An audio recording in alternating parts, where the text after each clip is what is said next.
Baik, selamat sore teman-teman kelas perilaku organisasi PD dan juga selamat sore kepada Bapak Aji Dedi selaku dosen pengampu kelas perilaku organisasi. Di sini kami dari kelompok 6 akan memaparkan materi terkait struktur organisasi. Di sini sebelumnya perkenalkan anggota kelompok kami terdiri dari 4 orang. Yang pertama saya sendiri Muhammad Ihsan, dan berikutnya ada Eriko Chandra Arya Widya Dana, lalu ada Imelda Rotua, sama Razwa Amira. Untuk pembahasan pertama mungkin akan dijelaskan oleh teman saya.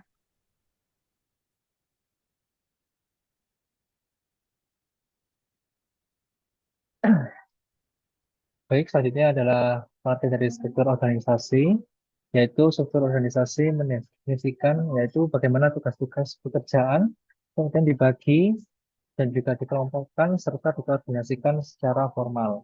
Nah, manajer itu perlu memperhatikan 6 elemen kunci dalam merancang struktur organisasi yang efektif. Nah, ini secara umum ada 6 kunci yang harus diperhatikan yang nanti akan dijelaskan oleh rekan-rekan saya. Di sini saya akan menyebutkan secara umum saja atau secara garis besar saja. Yang pertama yaitu spesialisasi pekerjaan, yaitu pembagian kerja menjadi tugas-tugas spesifik. Kemudian ada departementalisasi, yaitu pengelompokan pekerjaan berdasarkan kriteria tertentu. Kemudian ada rantai komando, yaitu garis kewenangan dari atas ke bawah. Kemudian ada rentang kendali, yaitu jumlah bawahan yang diawasi manajer. Kemudian ada sentralisasi dan desentralisasi, yaitu tingkat pengambilan keputusan. Yang terakhir ada formalisasi, yaitu tingkat standarisasi pekerjaan.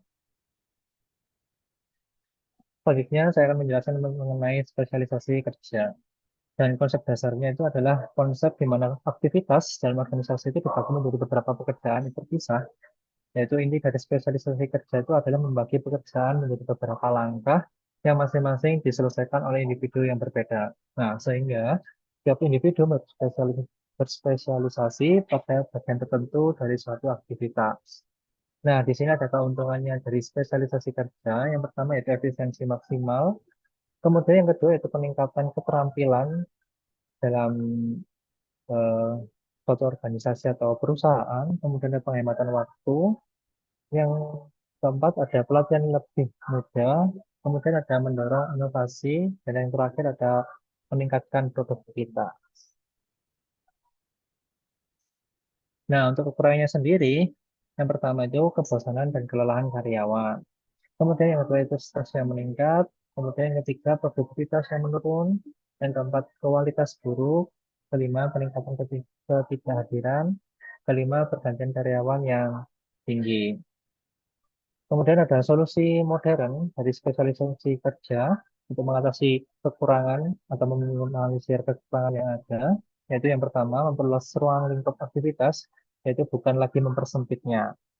Jadi ada bagian-bagian dalam sosialisasi kerja itu bisa diberikan ke orang yang lebih berpengalaman, terus kemudian akan memberikan variasi aktivitas, yaitu untuk mengurangi kebosanan, seperti menambahkan job desk untuk beberapa divisi, untuk mengurangi kebosanan atau menambahkan karyawan yang lebih berkompeten. Kemudian ada pekerjaan yang menyeluruh, yaitu karyawan mengerjakan pekerjaan yang lengkap.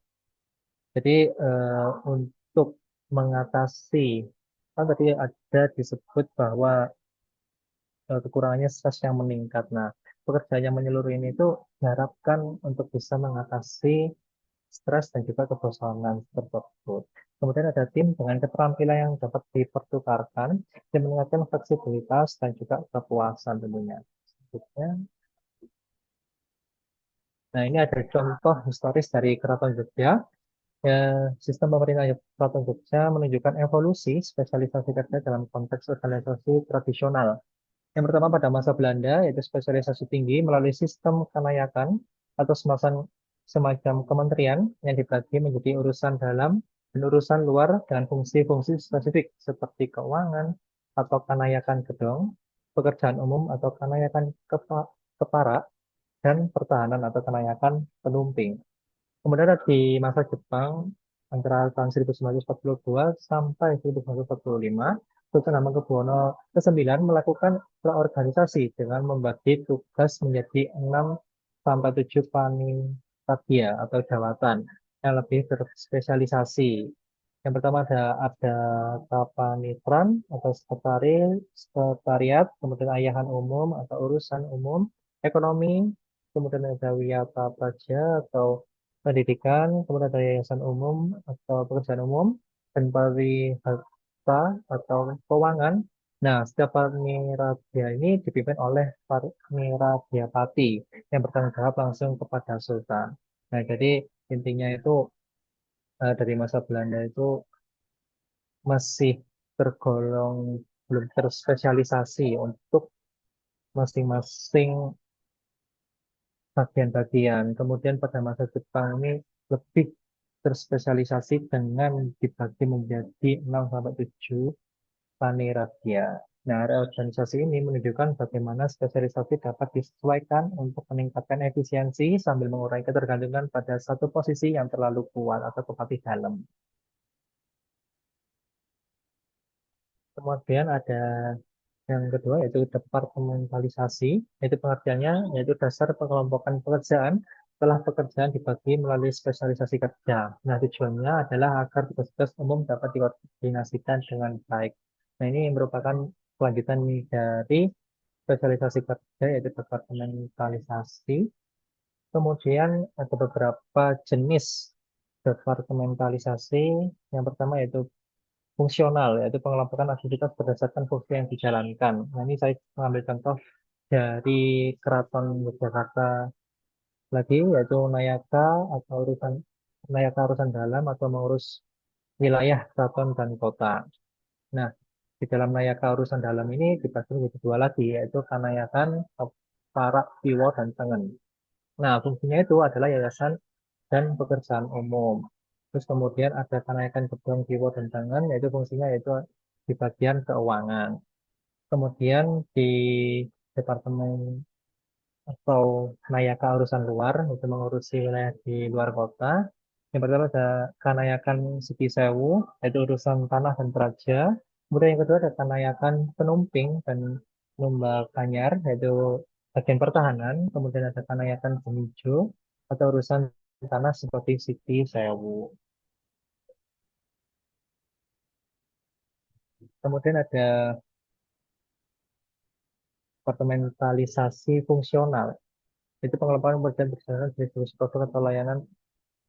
Oh, mohon maaf, ini departementalisasi bagian eh, pemasaran, yaitu pengembangan pekerjaan berdasarkan jenis produk atau layanan yang dihasilkan oleh organisasi. Nah, contohnya itu adalah protektor atau gembel menempatkan setiap produk sama, yaitu Tide, Pampers, Charmin, dan juga Pringles di bawah seorang eksekutif yang bertanggung jawab penuh secara global. Nah, keuntungan utamanya itu adalah peningkatan akuntabilitas kinerja, kemudian karena semua aktivitas yang berkaitan dengan produk atau layanan tertentu berada di bawah arahan seorang manajer. Kemudian ada departementalisasi wilayah, itu saya mengambil lagi dari contoh Kesultanan Yogyakarta, yaitu wilayah Kesultanan Yogyakarta dibagi menjadi beberapa kabupaten berdasarkan geografis. Yang awal itu 6 kabupaten, itu Kulon Progo, Yogyakarta, Bantul, Sleman, Kalasan, dan juga Gunung Kidul. Nah, pada tahun 1927 dikurangi menjadi 4 kabupaten, yaitu Yogyakarta, Bantul, Gunung Kidul, dan juga Kulon Progo. Nah, pada masa Jepang, pada tahun 1945, nah, Sultan itu melakukan reorganisasi lebih lanjut, yaitu yang pertama dari Kawedanan atau distrik yang dihapuskan. Kemudian yang kedua, setiap kabupaten dibagi menjadi asistenan yang dipimpin Panewu Pangreh Praja. Kemudian yang ketiga itu Kabupaten Kota Yogyakarta yang dibagi menjadi Kemantren yang dipimpin oleh Mantri Pangreh Praja.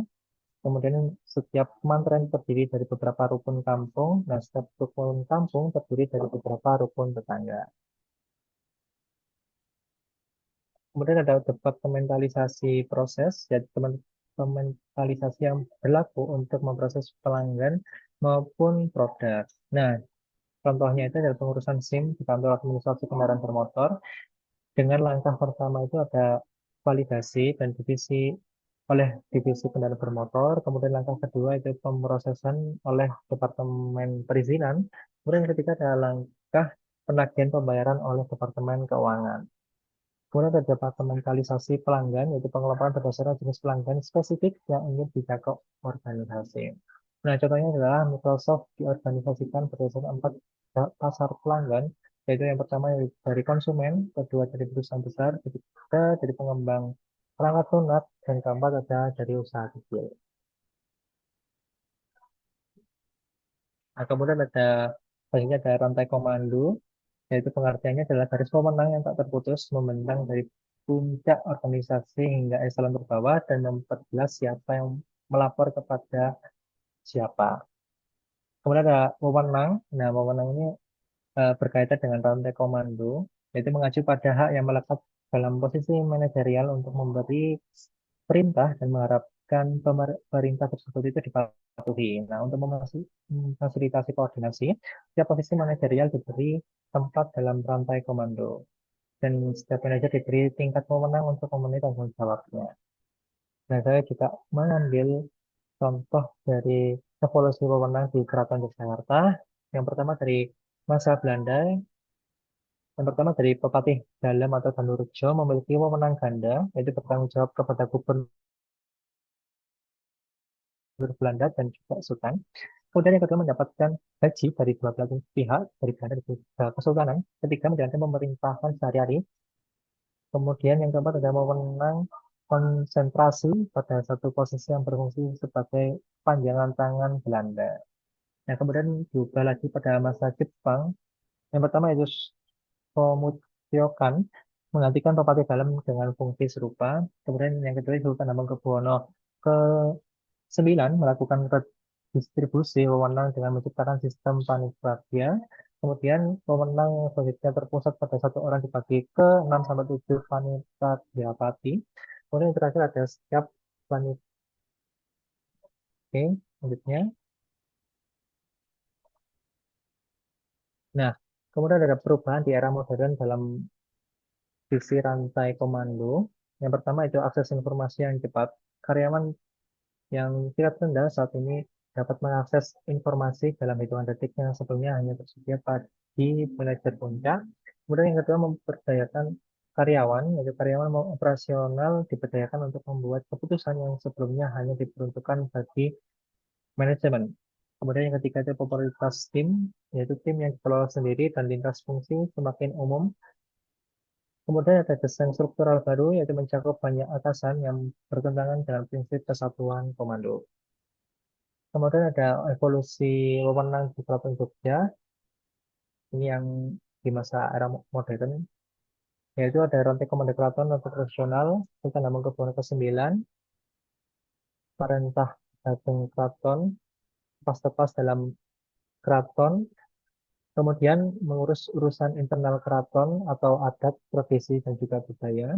Kemudian ada rantai komando pemerintahan daerah secara modern dengan Dewan Pemerintah Daerah, yaitu Sultan Hamengkubuwono ke-9 dan Pakualam ke-8 sebagai DPRD. Kemudian di DPRD, mohon maaf, kemudian di DPD ada Sekretariat Kepala Desa atau Sekda, kemudian di DPD lagi ada Kepala Jabatan atau Praja, Kemakmuran, Umum, Keamanan, dan juga Sosial. Kemudian ada penghubung atau Kawedanan Kori atau Dwara Puro, berfungsi sebagai jembatan antara kedua sistem dan juga memastikan koordinasi itu tanpa konflik tentunya. Dan selanjutnya akan dijelaskan oleh rekan saya. Baik, selanjutnya kita akan membahas komponen struktur dan mekanisme pengendalian. Yang pertama itu ada span of control, di mana pengertiannya itu adalah jumlah bawahan yang dapat diawasi secara efektif oleh seorang manajer. Komponen ini menentukan berapa banyak level hierarki, beban pengawasan, dan bentuk sistem kendali dalam organisasi. Jenis dalam mekanisme pengendalian span of control ini yang pertama itu ada menentukan intensitas supervisi, kecepatan aliran informasi, dan tingkat otonomi yang dimiliki karyawannya. Dan yang kedua, semakin besar span, semakin organisasi itu mengandalkan pengendalian berbasis sistem dan prosedur daripada pengawasan langsung. Next. Eh, Selanjutnya ada pengaruh span of control terhadap efisiensi, di mana eh, span luas itu meningkatkan efisiensi karena mengurangi jumlah level manajemen dan menurunkan biaya supervisinya. Yang kedua, komunikasi itu lebih cepat karena hierarkinya lebih datar. Lalu, pengambilan keputusan itu lebih singkat sehingga proses operasionalnya itu berjalan lebih lincah. Eh, yang keempat itu ada efisiensi sangat bergantung pada kemampuan karyawan bekerja mandiri pada kejelasan prosedurnya. Selanjutnya ada pengaruh span of control terhadap koordinasi, di mana span luas itu melemahkan koordinasi bila tugas kompleks, karena manajer itu memiliki waktu terbatas untuk membimbing masing-masing bawahan. Yang kedua, ada koordinasi dalam span luas itu sangat bergantung pada SOP, standar kerja, dan sistem pelaporan. Yang ketiga, span sempit itu memperkuat koordinasi karena manajer itu dapat memberi arahan lebih intens dan terfokus. Dan yang keempat itu, span sempit cocok untuk pekerjaan rumit atau karyawan baru. Ini membuat komunikasi itu lebih lambat. Untuk pada sistem pemerintahan Keraton Jogja itu, span of control ini berubah sesuai konteks zaman. Pada zaman Belanda itu, Sultan memiliki span of control yang terlalu luas sehingga dikendalikan melalui Bupati Dalam yang memusatkan banyak fungsi. Pada masa Jepang, Sultan itu justru mempersempit dan merapikan span of control dengan membagi tugas Bupati menjadi beberapa paniradya agar pengawasan lebih efektif. Sedangkan pada masa awal kemerdekaan, Sultan itu menata ulang struktur menjadi lebih seimbang melalui pembentukan DPD, jawatan-jawatan, serta mempertahankan kewedaan Kori sebagai penghubung sehingga rentang kendali antara pemerintahan tradisional keraton dan pemerintahan daerah modern itu tetap efisien dan tidak tumpang tindih. Next.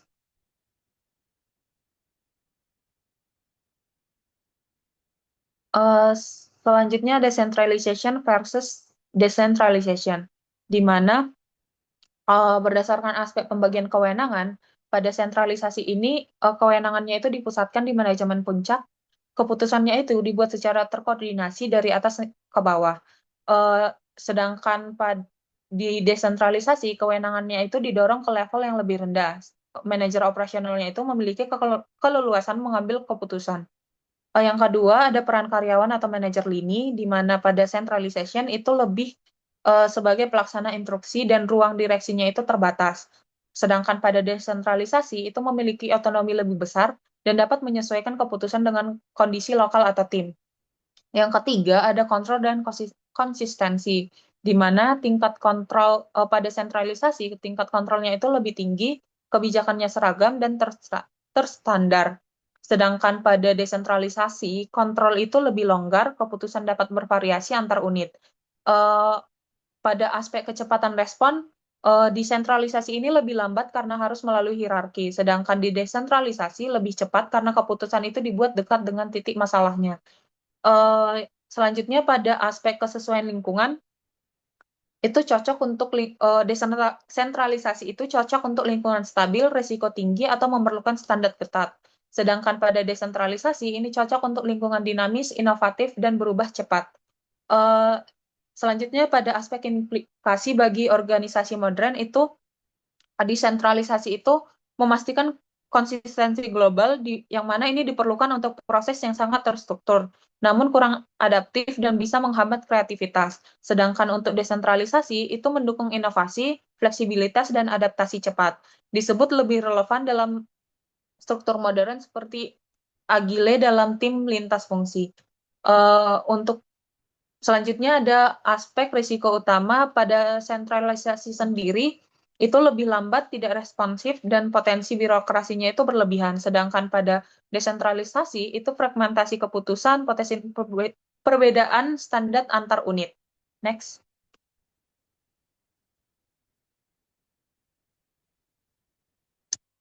Selanjutnya ada formalization, di mana formalization sendiri adalah derajat sejauh mana aktivitas dan perilaku kerja dalam organisasi itu diatur melalui aturan tertulis, prosedur standar, dan instruksi formal. Semakin tinggi tingkat formalization-nya, semakin kecil ruang bagi karyawan untuk menggunakan diskresi pribadi dalam menjalankan tugas karena cara kerja telah ditentukan secara rinci oleh pedoman resmi. Aturan dan prosedur dalam formalization sendiri itu meliputi SOP, job description, manual kerja, regulasi internal, dan tata cara operasional yang rinci. Menetapkan langkah-langkah kerja yang baku sehingga aktivitas dapat dilakukan dengan cara yang seragam. Setiap keputusan operasional itu dibimbing oleh aturan tertulis, bukan preferensi individu, dan mengurangi ambiguitas karena perilaku kerja itu diarahkan oleh standar yang jelas. Next. Selanjutnya ada dampak formalization terhadap kreativitas, di mana tingkat formalization yang tinggi itu menghambat kreativitas karena karyawan itu dituntut mengikuti prosedur daripada menciptakan solusi baru. Ruang eksplorasinya itu terbatas sehingga ide-ide dari karyawannya itu, ide-ide inovatif dari karyawannya itu sulit muncul. Dan lingkungan kerjanya itu menjadi kaku dan kurang mendukung inisiatif pribadi. Sedangkan dampak formalization terhadap fleksibilitas sendiri, itu organisasi menjadi kurang adaptif terhadap perubahan karena prosesnya itu sudah distandarisasi. Kemudian respon terhadap situasi itu tidak terduga, lebih lambat karena prosedur itu harus diikuti meskipun kondisinya itu berubah. Sebaliknya, untuk formalization rendah, itu meningkatkan kemampuan organisasi untuk menyesuaikan diri, bereksperimen, dan beradaptasi. Untuk inti dari implikasi sendiri, formalization tinggi itu lebih mementingkan konsistensinya, kontrolnya kuat, pengurangan ambiguitas, namun mengurangi kreativitas dan fleksibilitas. Sedangkan untuk formalization rendah, adaptasinya itu cepat, kreativitasnya meningkat, tetapi untuk resiko ketidakkonsistenannya itu lebih besar dan memerlukan karyawan yang kompeten. Next. Baik, selanjutnya akan dilanjutkan oleh rekan saya. Baik, selanjutnya ada desain organisasi yang model tradisional dan modern. Yang pertama ada struktur sederhana. Nah, struktur sederhana ini tuh memiliki sedikit departemen, rentang kendalinya luas, formalisasi rendah, dan wewenang terkonsentrasi pada satu orang. Nah, struktur ini tuh bisa dibilang sangat flat dengan hanya 2-3 level. Dan umumnya digunakan pada bisnis kecil di mana pemilik merangkap sebagai manajer. Nah, kelebihannya itu cepat dalam pengambilan keputusan, fleksibel, mudah dioperasikan, dan akuntabilitasnya sangat jelas. Namun, saat organisasinya tumbuh, struktur ini tuh tidak lagi memadai. Sentralisasi membuat informasi menumpuk di puncak sehingga keputusannya menjadi lambat. Selain itu, sangat beresiko karena seluruh operasi bergantung pada satu individu. Next.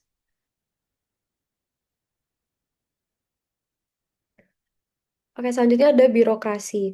Nah, birokrasi ini mengandalkan standarisasi proses kerja sebagai mekanisme organisasi. Mekanisme koordinasi, ciri-cirinya meliputi tugas yang sangat rutin dan terspesialisasi, aturan serta prosedur yang sangat formal, pengelompokan tugas ke dalam departemen fungsional, otoritas yang terpusat, dan keputusan eh, mengikuti ranah komando. Keunggulan birokrasi terletak pada efisiensinya dalam menangani pekerjaan yang bersifat standar, dan spesialisasi membuat pekerjaan lebih terfokus, pengelompokan fungsional mengurangi duplikasi, dan organisasi dapat beroperasi dengan manajemen tingkat menengah yang tidak terlalu mahal karena aturannya sudah sangat jelas. Namun, birokrasi memiliki kelemahan seperti potensi konflik antara departemen fungsional, kecenderungan terlalu berorientasi pada aturan, serta kurang fleksibel ketika menghadapi situasi baru yang tidak sesuai prosedur. Next.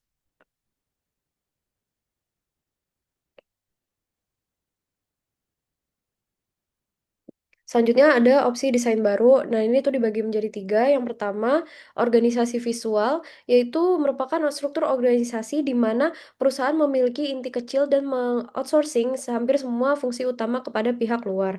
Dan organisasi ini biasanya dibentuk secara fleksibel, bersifat sementara per proyek, dan sangat terpusat dengan sedikit atau tanpa departementalisasi. Bentar. Nah, contohnya terlihat pada industri film modern atau perusahaan seperti Love Machine atau Newman's Own yang mengelola bisnis besar dengan jumlah karyawan yang sangat sedikit. Nah, kelebihannya itu fleksibel, biaya rendah, dapat menggunakan tenaga ahli terbaik sesuai kebutuhan proyek, dan kekurangannya itu peran dan tujuan mudah kabur, koordinasi sulit, komunikasi lemah, budaya organisasi sulit terbentuk, dan responsnya tidak selalu cepat. Kemudian selanjutnya ada organisasi tanpa batas, yaitu konsep yang diperkenalkan Jack Welch yaitu organisasi yang menghilangkan batas-batas hierarki dan fungsi, bahkan batas eksternal dengan pelanggan, pemasok, serta batas geografis. Nah, ciri utamanya ini tidak ada rantai komando yang kaku, span of control luas, dan departemen digantikan oleh tim yang diberdayakan. Nah, selanjutnya ada penghapusan-penghapusannya, yaitu penghapusan batas vertikal, struktur dibuat lebih datar, penggunaan tim lintas hierarki, keputusan partisipatif, dan 360 derajat appraisal. Selanjutnya ada penghapusan batas horizontal, menggantikan departemen fungsional dengan cross-functional teams dan pengorganisasian berdasarkan proses dan rotasi antar fungsi. Selanjutnya, penghapusan batas geografis mengoperasikan bisnis secara global dengan melihat lokasi sebagai isu logistik dan bukan struktur. Selanjutnya ada downsizing adalah upaya sistematis membuat organisasi ramping dengan menutup lokasi eh, karyawan dan atau menjual unit bisnis dengan memberi nilai tambah. Dilakukan untuk mengembalikan fokus pada core community dengan mengurangi birokrasi agar keputusan nih. Selanjutnya ada dampaknya, ada positif dan negatif, yaitu positif biaya tenaga kerja turun, fokus organisasinya jelas, pengumuman downsizing meningkatkan harga saham. Harga, kemudian ada negatif jika hanya memotong karyawan.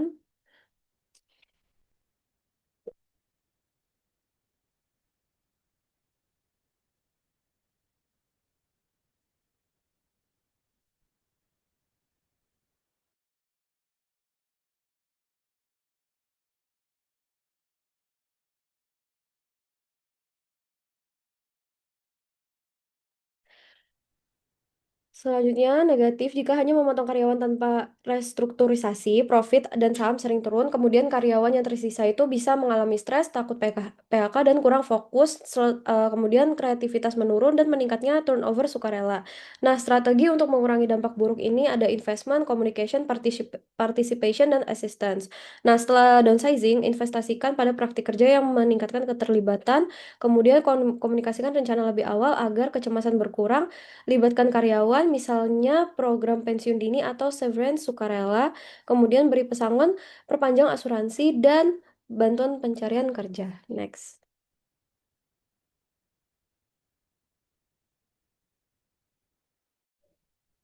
Baik, selanjutnya dan dampak.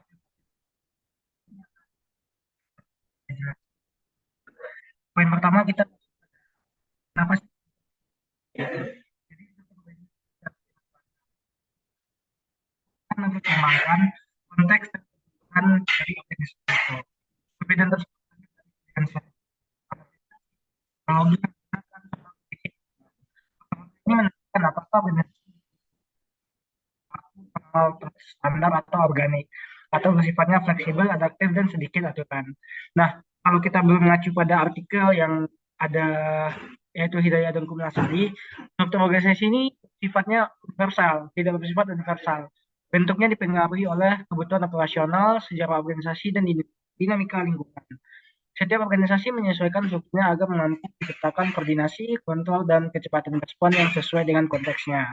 Perbedaan bentuk struktur merupakan cara organisasi meminimalkan ketidakpastian dan memaksimalkan efektivitas. Lalu contoh dari hal ini adalah di mana Keraton Yogyakarta menyesuaikan sistem pemerintahnya saat pendudukan Jepang dan Belanda dengan Paniradia untuk mengurangi dominasi Pati dalam, menunjukkan perubahan struktur karena kebutuhan politik dan kekuasaan. Bisa di next. Lalu berikutnya poin yang kedua yaitu strategi. Di mana strategi merupakan arah utama yang diimplementasi. Di mana di sini juga strategi untuk ini baru cepat. Yang kedua, strategi implementasi mekanisme standar yang jelas dan strategi implementasi menggabungkan keduanya, stabilitas pada fungsi ini namun cukup fleksibel pada unit yang membutuhkan inovasi. Artinya struktur adalah alat yang menyesuaikan dengan prioritas strategi perusahaan. Contohnya pada saat pemerintahan Sultan Hamengkubuwono ke-9 mengintegrasikan prinsip demokrasi modern dengan tradisional untuk mendukung strategi stabilitas wilayah, menunjukkan bahwa strategi politik dapat membentuk struktur pemerintahan yang lebih adaptif. Next. Lalu yang ketiga terkait dengan size atau ukuran, di mana semakin besar organisasi, semakin kompleks pula struktur yang dibutuhkan. Jadi, organisasi kecil biasanya sederhana, lalu spesialisasi berarti terbuat kesan buat contohnya di keraton awal struktur sederhana yang dinamakan layak menjadi 19 bagian pemerintahan serta dia saat menghadapi peningkatan beban pemerintah dan situasi politik. Lalu pada poin yang keempat terkait teknologi, di mana teknologi yang digunakan menentukan bagaimana pekerjaan diatur. Di sini kita ambil contoh teknologi rutin, misalnya produksi massal, cenderung cocok dengan struktur mekanistik karena pekerjaan mudah distandarkan. Lalu yang kedua, teknologi non rutin atau kompleks, membutuhkan struktur organik untuk memberi ruang fleksibilitas dan penyelesaian masalah kreatif. Intinya, semakin tidak terduga proses kerja, semakin besar kebutuhan organisasi untuk fleksibilitas. Contohnya untuk teknologi ini pada masa Jepang, keraton menciptakan sistem panitia untuk mengelola berbagai jenis urusan teknis seperti pendidikan, propaganda, keuangan, menunjukkan bahwa perubahan teknologi administrasi mempengaruhi struktur. Bisa di next. Berikutnya untuk poin yang kelima, ada yang namanya yaitu lingkungan eksternal, di mana ini di luar dari organisasi itu. Meliputi peran dalam kompetisi hal ini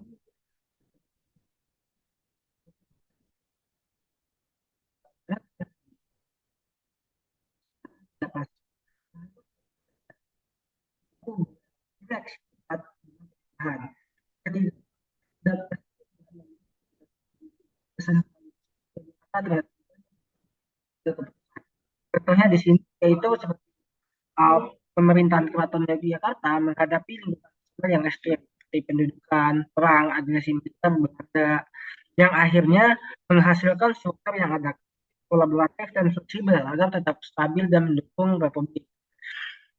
Bisa di next.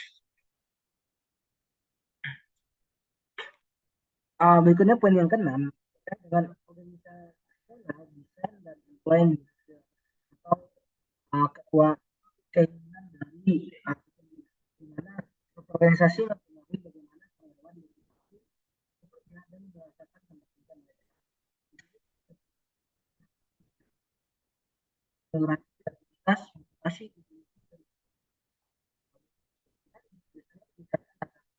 motivasi serta anak komitmen dan dengan kata lain, cara organisasi menentukan bagaimana orang di dalamnya bertindak, berpikir, dan berinteraksi. Contohnya di sini di Platon, pemerintahan yang stabil dan jelas selama dan erat, membuat wilayah teraman meski lain mengalami gelap. Lalu poin yang terakhir itu summary dan material implication, di mana manajer perlu memahami bahwa tidak ada satu struktur terbaik untuk semua organisasi. Struktur harus selalu selaras dengan yang pertama strategi yang dicapai, dua ukuran organisasi, tiga teknologi yang digunakan, empat lingkungan yang dihadapi. Selain itu, mereka perlu memperhatikan dampaknya pada karyawan. Struktur yang terlalu kaku dapat menghambat kreativitas, sementara struktur yang terlalu longgar dapat mengurangi kontrol. Keseimbangan antara efisiensi dan fleksibilitas manajer perlu secara berkala mengevaluasi apakah struktur yang ada masih mendukung kebutuhan organisasi, termasuk kebutuhan perilaku dan motivasi karyawan di dalamnya. Di sini di Keraton Yogyakarta, mereka itu mampu mempertahankan stabilitas politik karena strukturnya disesuaikan dengan perkembangan zaman dan tetap menghormati tradisi.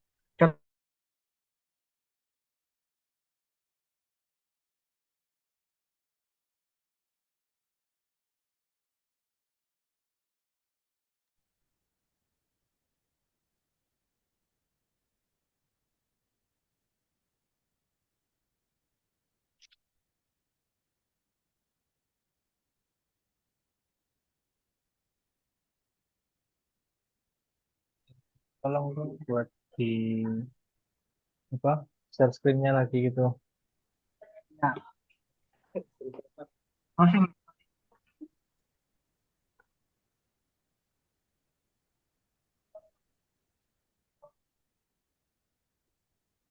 Oh, bentar.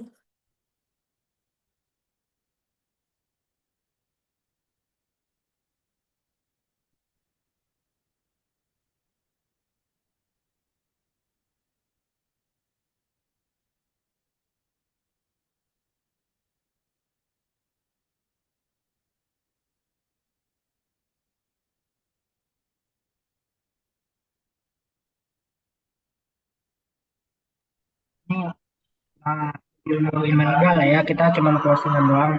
Kan lanjut. Baik, itu dulu. Baik, mungkin itulah penjelasan materi dari kelompok kami bagaimana struktur organisasi itu dibentuk dan apa saja faktor-faktor yang melandasi dari penyusunan dari struktur organisasi. Nah, mungkin bagi teman-teman yang ingin bertanya bisa nantinya bertanya di kolom chat dan juga nanti akan kami jawab melalui grup kelas begitu. Mungkin itu aja dari kelompok kami. Segala maafnya kami mohon maaf. Terima kasih. Kami tutup dengan Assalamualaikum warahmatullahi wabarakatuh.